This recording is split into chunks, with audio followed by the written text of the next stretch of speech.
Tomato চাটনি নিলাম। উপরে যাব আমরা আগে।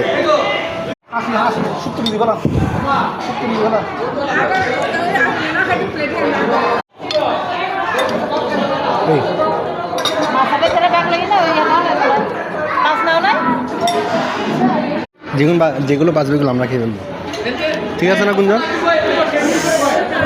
গুঞ্জন নিয়েছে রুই মাছ, আমি নিলাম রুই মাছ। খাসি, এটা হচ্ছে মাছ, এটা ডিম। অনেক কেক খেয়ে ফেলো গুঞ্জন, খেয়ে ফেলো। মাসের ঘরে বানানো কেক তো এটা। চুমকি বানাইছে ওই কোন চুমকি ভাঙে? ওই আরেকটা চুমকি আছে ওই মানে ইউদা তো আমরা একটা কেক নিচ্ছি, দেখছি। নাও নাও না না এখন জান নাও একটা নাও ইয়ে গেল ওরা ইয়ে লসন দাও নাকি কি মলা বলে নাও হাত দিয়ে খাও। আবারই ব্যবস্থা ভিতরে করে